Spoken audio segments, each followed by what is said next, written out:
Hey everyone, I'm Rather Incoherent, back with Operation Evil Breach. We're raiding a UFO. It's going to give us a huge amount of rewards. We need the alloys, and there might be another mission after this because the hunter here is planning on stealing the rewards. It's not guaranteed, but if it happens, it's a mission we've just got to do. The sit reps, air patrols, and lightning strike aren't the biggest deal. Lightning strike really hardly matters to me at all. Air patrols is just more enemies we'll have to clear through. It can be a bit rough. The big one is Savage. I'm expecting to see an absolute shitload of faceless on this mission. There's going to be a lot of health to chew through, so let's see who we got to get through it. This is going to be our first mission for our newest Spark, Carbon Mile. He's our first and only artillery. If he dies, I'm probably not making another one because these guys are pretty frail, and having a lower ranked one in a higher end mission seems like a good way to just throw away 30 alloys in the time you spent building it. So I really need this guy to stick around. Unlike Exalted Citadel and Ashen Fortress, where I'm very confident they'll live through pretty much anything, Carbon Mile feels distinctly frail compared to other Sparks. I've covered how he works in the strategy layer in the previous video. We'll talk more about him when we're actually using him today. We've given over my reinforced frames to him and Exalted Citadel because Ashen Fortress clearly doesn't need it. Coming over to the biological units, I've got my new and best field support Rumble Peacock. She's got a mag rifle with a scope and dragon rounds. She has huge synergy with Carbon Mile here. In fact, the field support supply run interaction with the one-shot rifle of artillery sparks might be such a uniquely powerful thing that I feel the need to personally ban it. We'll see about that as I play more with it. It might just be a thing where it's obviously a strong interaction and it's completely okay. I don't really have an opinion on it just yet. For the rest of the squad, we have my Reaper. They're ready to go on missions. I want to stack XP on them. Their gear is kind of trash. I regret making them armor because they never get shot in the first place. But at least they're less likely to die now when I fuck up with them because I've made some appalling plays with my Reapers in the past. I've got Shrapnel Flurry fully kitted out with a shotgun, gauntlet, grenades, everything you could possibly want from a tier 2 combat engineer. Same thing with my Sniper, Black Cat. The only thing that could be upgraded here is upgrading the Shadow Keeper, but that's pretty low on the list of priorities for my alloys. And sadly, we don't have a Predator suit for Supernova, but I'm sure he'll be fine. He's still got a mag rifle, he's still got the experimental mag for tracer rounds, and he's double stacked on medkits. I can't imagine we need them with 3 Sparks on the mission, but we could. And before we get started, I needed to customize Shrapnel Flurry just a little bit. Her chest piece here was clipping into her tactical gear, and I needed to switch over to the normal skirmisher chest, unfortunately. At tier 1 on females at least, this doesn't clip, but it looks like at tier 2 and possibly higher it does, which is a damn shame. Enough cosmetics, enough strategy, let's get into Operation Evil Breach, let's go steal some material. Very difficult Savage, could be rough, but I think we've more than got it handled. We're in the back corner of the map, a little bit of space between us and the corner, but not too much. I need to move some people before I move my Reaper to scout because my Reaper is currently body blocked in. Everyone is body blocked in. I'm going to start by moving my artillery up to here. Look at them. His gun is very large. Yep, that's 4 faces and a purifier. And as you can see, he's got a frag grenade launcher just like a sapper would.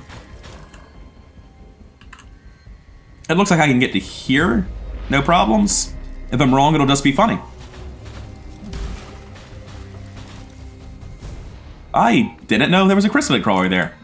I don't even know how I got vision of it. The tree must have been blocking from my first place. That makes sense. I'm just going to move up on my infiltrator as well to the same position. And that gets my Reaper free. The body block is broken and they can start scouting the map. Obviously, we see the same chrysalid, the same faceless, nothing new. I'm going to move down here. Can't really move out through all of this. As I stack up Shadow, I might be able to slip between them, but not just yet. Ashen Fortress can't get down here like you would prefer to be, but he can still just take a position. God, he is stupid mobile, isn't he? I just realized this high ground existed. I didn't even know this was here. I'm not going there just yet. I'm just going to be all the way in the back hiding. Shrapnel Flurry, I'm going to move up to this position. Flamethrowers, rockets, all that jazz. Black Cat, I definitely want to be sprinting towards that high ground I just found out about. Lunatic Supernova. I'm pretty sure I can just take cover behind the mechs for this turn and it's fine. Rumble Peacock, I think I might be able to grapple onto the high ground. I'm not sure that has any value to me though. Like, sure, I can. Why am I doing it? To move here and get eyes over? That sounds like, if anything, it's just more likely to pull this turn. It's not actually helping me, so I'll move here instead. Chrysalid Crawler going for a stroll down the creek.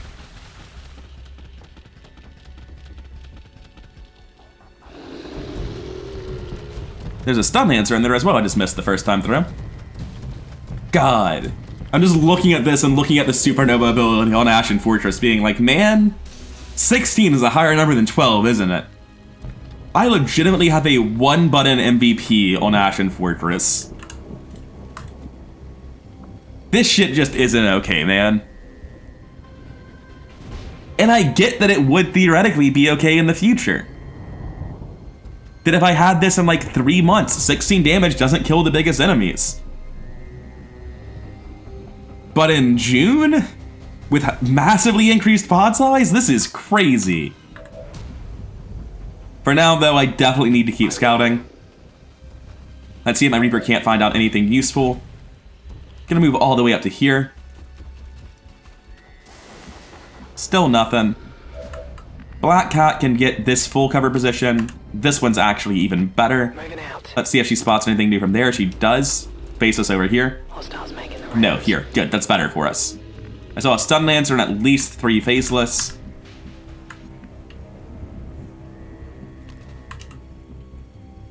I'm gonna take this position on Rumble Peacock just to make sure there's not anything beneath us that's about to go terribly wrong.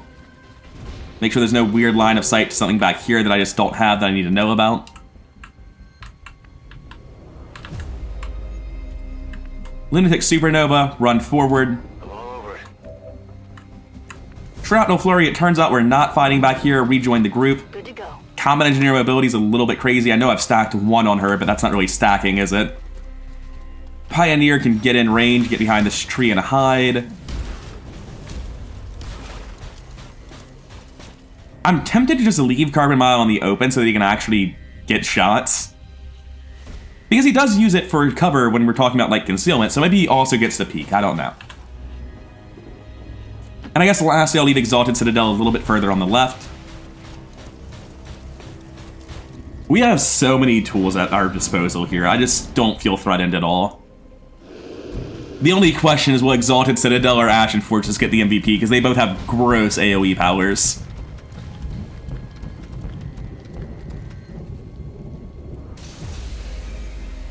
Heard doors opening in the UFO, no surprise there. I'm pretty sure that's the Faces pod. Yeah, it's moving. I don't know why we weren't getting pulled to it immediately. It's just the 3 Faces and the Stun Lancer. And it looks like they're actually in range for an immolate. Surprisingly. Really? Tree, how dare you? I think I'm just going to start this off with Bombardment Protocol. It's a blue move. It's very damage efficient. Probably gets them set up to do something with Ashen Fortress in a hot second. Look at that. It's so strong. Goodbye, Stun Lancer. Like, what are they going to do about it? They're all one-shot now. I hope they all run up to Pioneer. Oh my god. The Counter-Strike's not even why I wanted this. Yeah, that doesn't matter to me at all. I'm just going to move back to where they were and then shoot them all. Oh no, they're not running up to him. Well, that's a shame. I'll take the 87 here, try to get the experience on my 1 field supply officer. I know I've got 2 more coming down the pipe, but I need it sooner rather than later. It's a Savage mission, so even if I pull moving here, I'm not too afraid of what I might pull. And I didn't. Get him out of my game. The one in the front's still up, and in fact, he will live through the burning. I have a vision. I don't really need a stack experience on you, do I? Let's take it on Carbon Mile. That is a sound effect and a half. I really like that. Here, I'm going to Overwatch on Black Cats. Overwatch here. That has Sentinel, so it's good that I didn't use it. I'm wondering if I want to move up to here-ish and grab the loot as well. I don't feel that I need to. I can grab the loot on my Reaper and keep scouting. I'm just not in a great position for Flamethrower or Rocket because I'm so far back. I'm not going to go up to the doors on a yellow move. I'm just going to move over here. I can blue move and open the doors next turn. I'm worried because of the Bombardment Protocol. Somebody might just sprint out of those doors this turn. Sensors at maximum sensitivity. Because we definitely made some noise there. If there's variable gun noise, then I assume the artillery rifle is literally the loudest gun in the game. Just picked up an outbound signal coming Nothing. from the UFO. It's some kind of distress beacon. You need to get inside that ship and shut down the signal before they send their whole fleet after us. Still nothing. Weird that this isn't corner cover. I'm gonna move to this corner. It seems like the safest move. I need to get in here and work on the objective. Seen nothing so far. Well, that's crazy. We're gonna run the Pioneer in as well. We're gonna take a forward move over here on Citadel. If this pulls those faceless with a crawler, that's actually good for us. We want to be dealing with that. Nothing. I'll take the Overwatch then. Vigilant. I'm free to just move here and reload. I don't need to be using Rumble Peacock this turn. Reloading now. On Black Cat, I'm gonna move over here and brace. On Shrapnel Flurry, I'm going to sprint into this corner cover next to the door, get ready to fight. Rumble Peacock doing the same deal. Lunatic Supernova, same thing. Well, they don't have a great position to be in, but I can move here and take my Sentinel Overwatch. Hey, look at that, Speedleader actually did something. I don't expect him to fire 3 more bullets in this mission, but if I do, that'll have been helpful. Alright, guys. I know I made noise, you should care. Yeah, they're running back. God.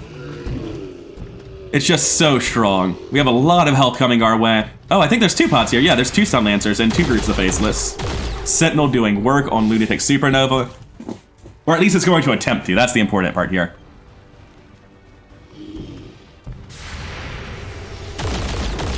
Damn shame. Could have done something. All it did this time was waste my ammo. That Faceless was a little bit confused. He got it sorted by the end, though. First things first, we gotta turn off this distress beacon.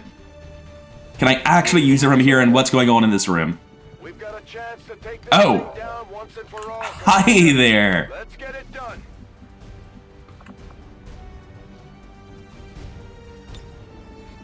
This does reveal me. There's a little icon that tells me it will.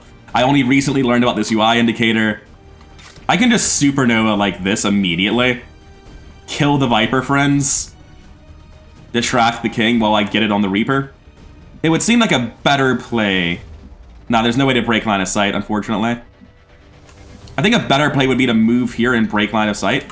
I can't actually get my Pioneer out without attacking these guys. So I think the only logical thing to do is the supernova here. Kill the Vipers, distract the Viper King. Ashen Fortress has 18 health, he'll be just fine. Hi, guys. The Viper King's probably a little bit pissy about that. Let's make sure to take it out this time. Now, he's got 2 actions. He could move here for a flank shot on my Reaper, I think, if he wanted it. Let me check his movement real quick. God, he's fast. What is your fucking mobility? 16. Is that what I'm like? Oh my god. I'm that mobile? That's crazy. But I like my Reapers alive, so I'm not going to touch this turn. Before I move anyone on the left side, I need to figure out if we can actually solve all these problems. First things first, let's take some shots. We got a 100% here, we're dealing 8 to 10. No one else is ever guaranteeing that. Get him. God, that is a sound effect and a half, though, isn't it? An efficient kill. Rumble Peacock, are you in range? Not quite. And I can already see an enemy, so we're probably not going to be doing it this turn. Wait, where can I grapple to? I can get up here and shoot down with high ground advantage. That's actually very helpful. But I need to make sure I'm actually killing everyone before I start taking that sort of move. We're looking at 8 to 10. This is a guarantee on the Stun Lancer if I hit. And no one else has a clean answer without explosives. Very nice. Way more damage than I needed for that one. I think I overdrive here. And just pump bullets down range.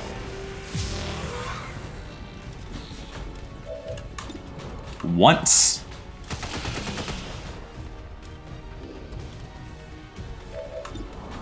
Twice.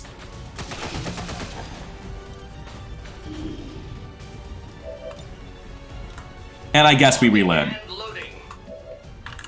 My medic can move up to this tree and take the shot. 87, never killing. We need to bring both of them down. Man, we just can't high roll to save our lives, can we? Okay, that is at least a guaranteed kill with Shrapnel Flurry, though. We can move here, take the 64. It's going to kill because the chip. Or because it hit for 7. Did you see that one?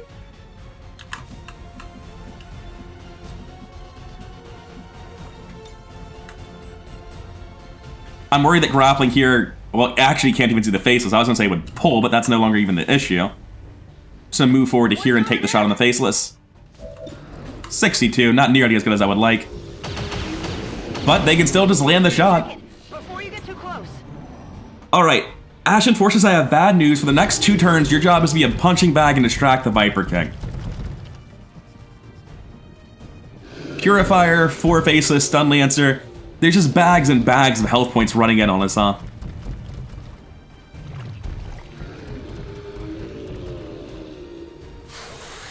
Oh, the Viper King does not want to fight the mech. He's just... Oh, I don't like that. Go away. You're not supposed to be here. Enemy reinforcements closing.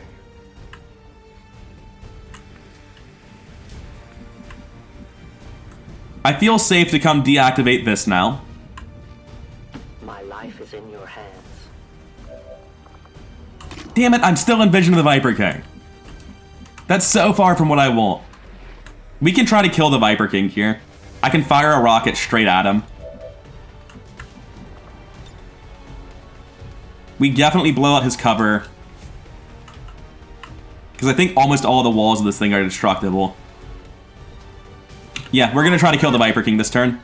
All those faces are super far away. We can ignore them if we want to. So what are you going to do about it? Freeze everyone. That's a good strat, honestly. So check this out. Exalted Citadel's not frozen. He was immune. Because part of the rework for the Frost Grenade, Frost Munitions mod, is that it made the freeze effect less overpowered. It made mechs of all kinds pretty much on the enemy team immune. I had no idea it went so far as to make your own sparks immune though. That's crazy. It's really good for me right now, but I had no idea that was the case. He still has 1 armor left, so I want to take the shot here first. Do I have bombardment back? I'm 1 turn away, unfortunately.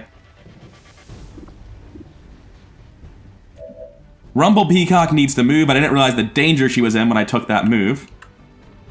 I'm going to grapple up here, and then move behind the rock. Okay, I'll go. The best thing I can do is probably to throw ammo there, but first let's take this shot and see if the Viper is moving. I was expecting the Viper King to just beat the shit out of Ashen Fortress and not move. That's nice. That would have been big damage on Exalted Citadel, like alarming amounts of damage. That can hit for as much as 7. That would have dropped him down to, well, 7 actually. He's got 9 health left. This doesn't have eyes, unfortunately. It's blocked. Same here. Even if my Reaper were to crit, we deal 5 to 6 plus 2, maxes out at 8, never kills. We don't have eyes here either, in fact. We have an 85 kinetic strike here. Thanks to the tier 2 armor, instead of 7, kinetic strike is dealing 9. I'll go here to break line of sight to enemies more. But yeah, that's 15% for Viper King to live at 9, 85 to kill it. Come on. Hell yes. It's dead. King is As down. requested. Good work. That is great news. So, a quick recap. I forgot to mention it at all because I was so surprised to see the Viper King. You'll notice he had 3 armor that time, even though the last time he showed up with 1. I reconfigured Alien Rulers Regenerate. I set it back to its base values. I originally thought those were too high, but they definitely aren't. I'm okay with the full 33% health and 100% armor regeneration. So he had a bit more health and armor than we might have expected based on our old rules, but that's just another buff if you've been to the rulers. Now, with all that taken care of, we can hack here. I was really worried that if I shot and he had vision, he would bind my Reaper, and I wouldn't have any way of handling it, really. No longer a fear. There theoretically could be like a stun lancer that runs in and hits here, but there's no reason they would ever have line of sight to even know that's an option. Well, I just found out that I really should bring a tech specialist on missions more often. Not like we didn't already know that, but at least the Reaper has some hack. Not nearly enough, though. We'll still get plenty of alloys from the mission, provided the hunter doesn't steal them all from me. The alien distress signal. Looks Right, like there's a reinforcement pod coming again. Open. I think the best thing we're going to be able to do here in terms of contributing towards the next fights, we don't have line of sight. It's probably just to Overwatch then. Can't imagine there's anything better, unfortunately. Overwatch. That just leaves Black Cat. All we can really do here is put a bullet down range, and we can see the Purifier. May as well take that shot. He's the only one with a gun, really. Stun Lancer too, but we can't see him. Very, very nice. Black Cat is putting in huge work this mission. We got the reconcealment on our Reaper. That's nice. Unfortunately, we have no ability to set up an ambush for this, but it is what it is. Assault, Stun Lancer, Mech. Oh god, it's a full 6, I think. I don't know what green is. We haven't seen green before. Surprise, more advent. It's an advanced trooper, our first of the campaign, 9 health. And it also just turns out to be the lighting from the UFO. Very nice Overwatch from Peacock, though. Oh, nice. I don't like that, but nice. The Chrysalid finally made its way here. There's stuff happening. There's a lot of enemies active. A whole lot of health. Bombardment Protocol is back up. It's going to be very relevant, I imagine. Get our one Counter-Strike off. Miss it like we always do. We're not a Pioneer. We're not meant for this. Wearing off on me. The Stun Lancer probably gets a pretty gross hit in, unless he wastes it on Exalted Citadel. I'd appreciate it if he did, but I have no reason to suspect that he will. Everyone should be sufficiently pulled back that only the Stun Lancer can deal damage, though. The Viper King prevented me from doing anything on my Pioneer. I just dedicated it entirely to that pod. And then I wasn't able to handle this incoming reinforcement very much. So, I'm not in a great spot here. It could definitely be worse. I could be in a spot where I've taken shitloads of damage on Exalted Citadel and he just hasn't, because everything that's come at him is missed miraculously. Oh, whoa, you were in range. That wasn't the plan. Wait, are they still frozen? Flurry, I get, but oh my god, the freeze lasts for 2 rounds? That wasn't the plan either.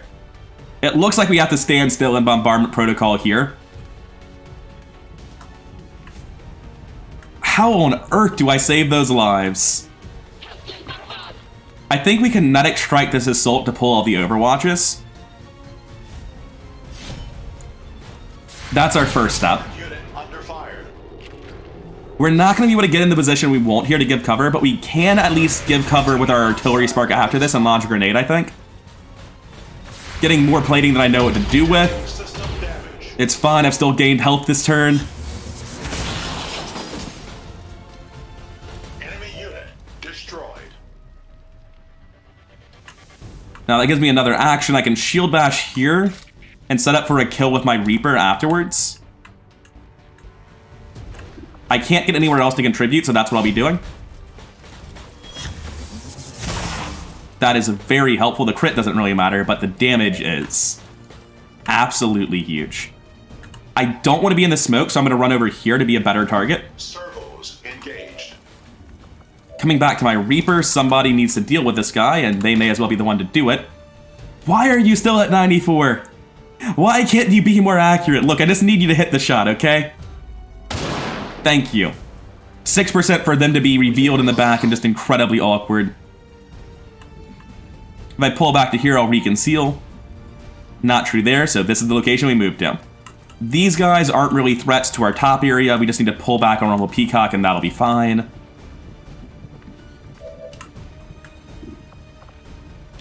It's gotta be Combat Protocol here. I can't get here without overdriving, but I can just overdrive there, it's fine. I actually don't want to stand in front of Shrapnel Flurry. I want to get in front of Lunatic Supernova. He's the one who's in any danger. First things first, let's drop this down. It probably destroys the loot, but we're way past that point in the mission. Gotta love the volleyball of death. Oh my god, it's not a real explosion. It doesn't destroy loot. That seems very fair. Over here on the artillery spark, we have to overdrive. It has been my experience that I get lots of glitches when I do yellow moves with overdrives. I find that I just randomly lose action somewhere in it. So I'm gonna blue move twice instead of yellow moving. Now they can be full cover for Lunatic Supernova. We're gonna drop a grenade on this pile. With any luck, it will do disgusting work. We can just barely get all of them. Gross.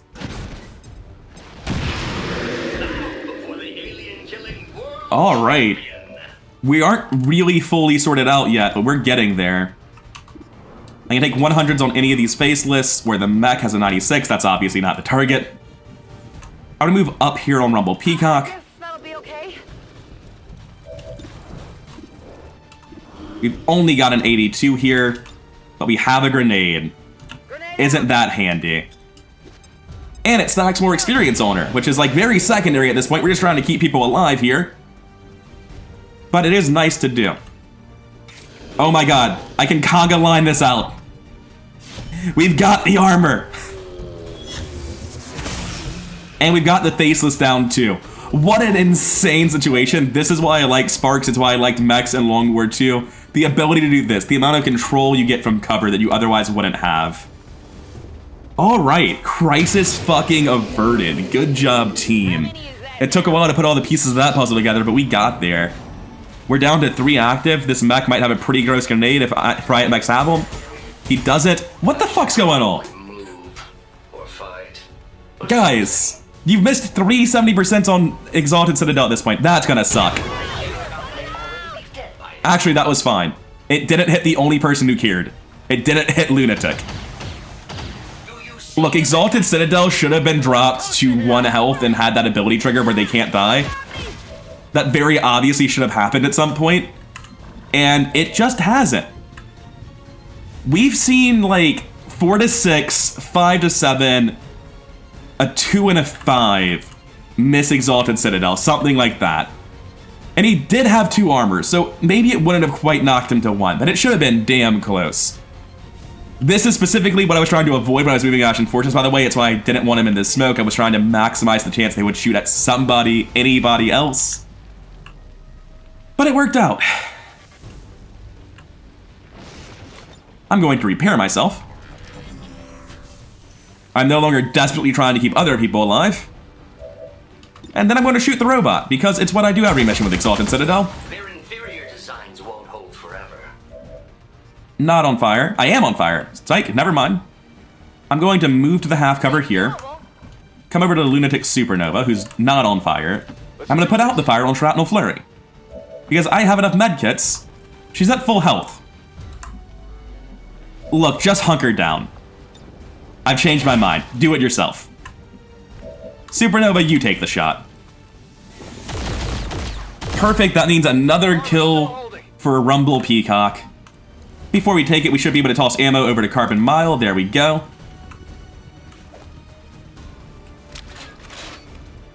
God. The sound effects on these 2 classes, on that ability and that gun, the reload, all of it, just sounds wonderful, doesn't it?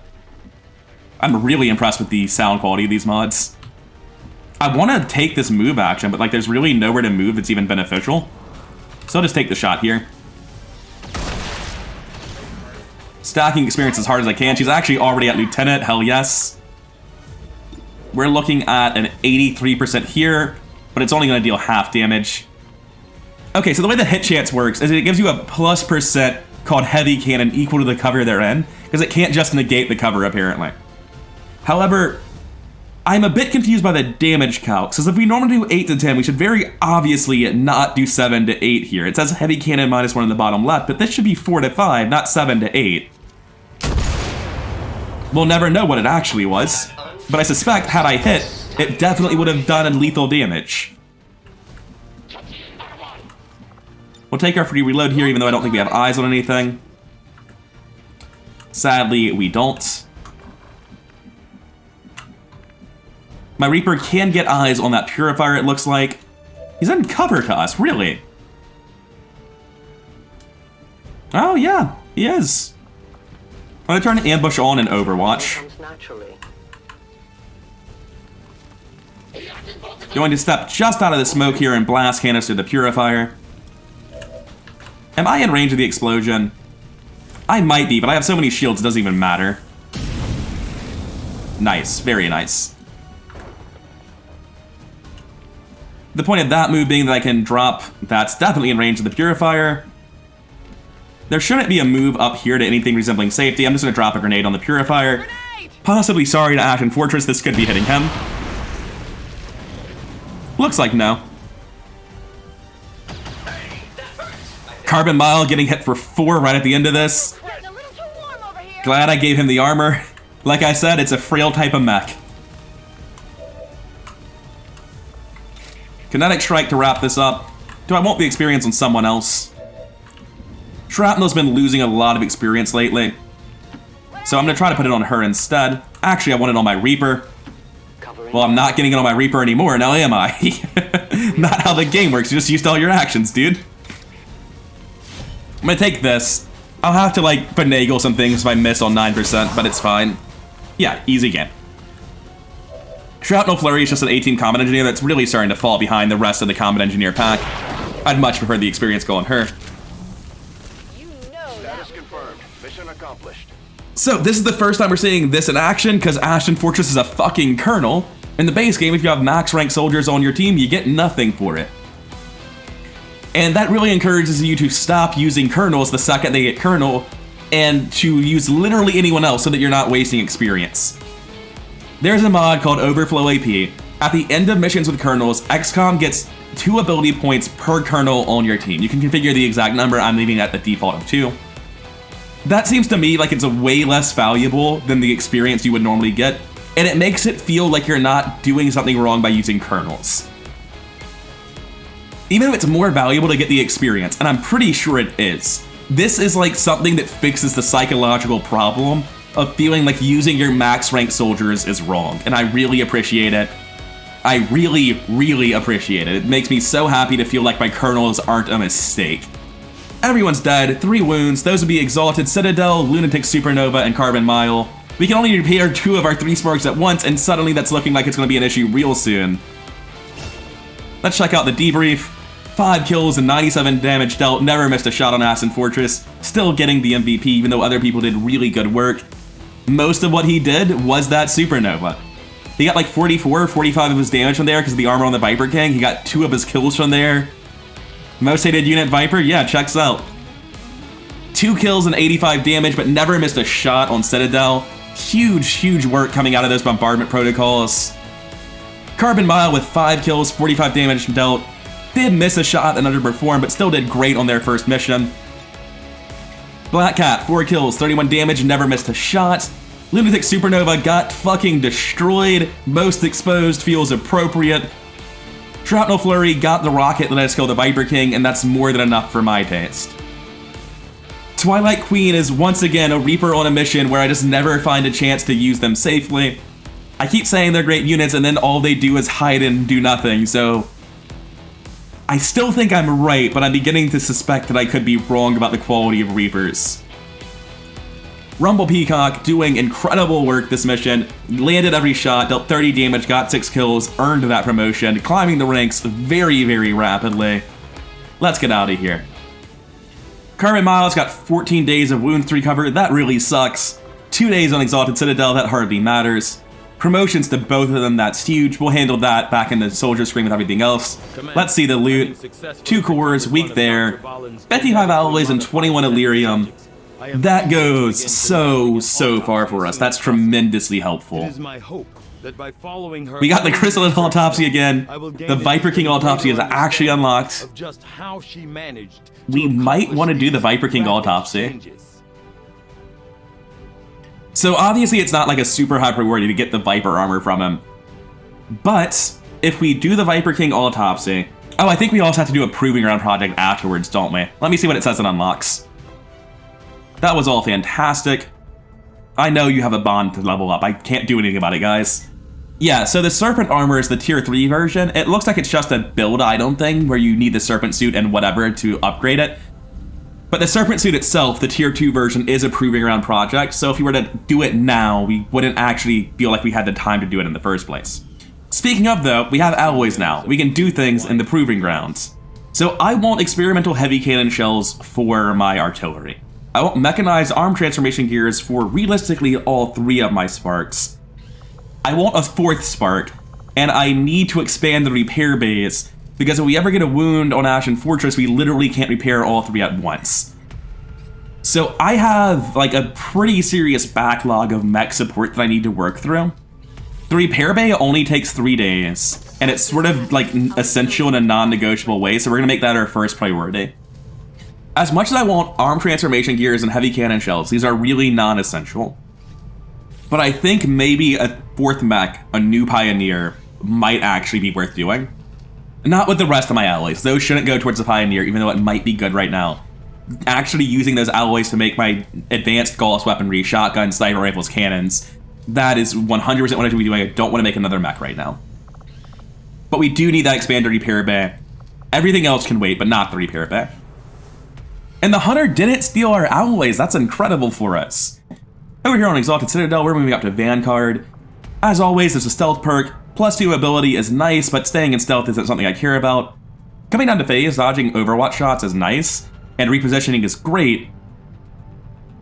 Like, honestly, this really should be marked to pick up at a later date, because even though it's not essential right now, this mech isn't supposed to take Overwatch shots. I don't ever want to be in a situation where I'm doing that, and also, there will frequently be situations where I could move in and kill the guy overwatching if it weren't for the fact I would take the Overwatch, so phase, I think, is worth at some point. Over at the bottom 2 are kind of outclassing it. Revival Protocol lets me remove disorient, stun, panic, or even unconscious with my gremlin. That's super helpful, that's very valuable team support. But Neutralize Protocol is insane. Launch the bit to a location, disabling enemy weapons in a small radius and forcing them to reload. Does not cost an action, 5-turn cooldown. So if there's an enemy I'm afraid of, I can just unload their gun. And if I unload their gun and destroy their cover, they're guaranteed not to shoot me next turn because they're going to reload and get in cover. Although honestly, looking at these 3 options, phase is the most valuable proactive option. And the movement's not minor. Do you get reposition on like mechs and things that can't take cover? Exposed or uncovered? Yeah, uncovered. So I think I would. Despite what my original marker said, I think maybe phase is the best one. Because the mobility is really helpful. I basically want to shoot all the time on this spark. I very rarely have time to move, and phase can help with that. Because so often this spark is moving up and shooting with flanks anyway, right? I think phase is actually the best option here. Neutralize Protocol is obviously cool, Revival Protocol is great, but phase I actually think is what I want, despite it being the one I wasn't originally planning to get. Coming down to Carbon Mile, he gets 2 promotions in 1, going straight to Knight. That's great news. Death from above is a really big one if you don't have a supply officer on the team at least. When you get a high ground kill, you get an action back, and that means you can reload your gun and shoot again next turn. That's really, really important. Steady Hands will give you 10 aim and 10 crit chance if you didn't move last turn. And together, this means if you're on high ground, you're not going to move, you're going to shoot every turn, you have +10 aim on all your shots, which is pretty sick. Explosive Ordnance is also doing incredible work though, with Volatile Mix giving grenades +2 damage, and Heat Grenades giving them Pierce 1 armor, Shred 1 additional armor. All 4 of these abilities are insane. Defensive Mine is not competing, let's not pretend. And I think the reason ultimately that I go with the Offensive Ordnance instead of Heavy Cannon here is just because I can have a field supply officer with them, and that will help me negate the need for Death from above. Don't get me wrong, this is like the very first buy I take with AP as soon as I have an AWC, which, you know, will happen at some point in the distant future. But the amount better that grenades get from this, going from 3 to 4 to 5 to 6 with AP1, is huge. And anytime I'm in an awkward position where my line of sight isn't literally perfect and I have a 2-shot gun, I'm using grenades. It's the only option I've got. So this is actually really, really good in terms of unit versatility, even though all it does is buff your grenades. Coming over to Rumble Peacock, they're tired, they're going to be out for a while. But I can pick up Combat Presence, and it's awkward for me because it's competing with multi-targeting. I didn't get much use on my Holo Targeter last round, but I would like to. Theoretically, AoE multi-targeting is insane. How long does this last? Or how big is the radius, rather? I have no idea. Combat presence is insane. In that mission where Lead Coffin went down, if I had combat presence on Rumble Peacock, I could have just given him an action and repositioned him and it would have been fine. Combat presence is one of the best abilities in the game. It's basically teamwork for everyone. And as cool as I think this is, and as willing as I am to spend AP on it, I've got to go for the combat presence first. This is just too valuable. Supply drop available, trust me, I know, I just don't care. Let's go finish making contact. We're only at 48 intel, unfortunately, nowhere near making contact again. We're probably going to drop a radio relay here with some of our supplies as our next thing. Contact made, another 85 supplies per month. We can make contact with New Arctic now. And that means we've finally met somebody, it's the Warlock. Going by Soul Ripper today. Oh, I got a continent bonus. Yeah, those are a thing. Now Battle Madness only lasts for 1 turn. Can I check the continent bonuses for other continents? Is that a thing I can do? How do I even check the continent bonuses I currently have? I'm gonna be honest, I have no idea how to check what continent bonuses I have or what the other continent bonuses are. I'm gonna go check online real quick. That's the sensible thing to do. When I searched online, they said like you can see it once you get Resistance Radio, which made it sound real obvious. I've got nothing. I'm just gonna build this here and keep going on with my life. So let's move on with our lives. Let's not waste any more time on this. Oh, we have an infiltration done. It's an item recovery, leads to an assault on a supply convoy. Is this the mission I just set up? Is it 6 guys? Yep, it's Slasher Hawk again. The good news is they're decently well kitted. They actually have a lot of my higher tech guns and higher tech armor. So I guess we're just gonna get right into that next time. I was expecting the strategy layer to go on a little bit longer, but I suppose not. Looks like I'm signing off for the day. I've been rather incoherent, hope you enjoyed the videos, and I hope you're enjoying the series. I'll see you next time with Operation Destroying Whale, a difficult Advent vehicle mission. And more importantly, the time after that, for a supply convoy assault immediately afterwards. Cause boy howdy, do I ever love alloys.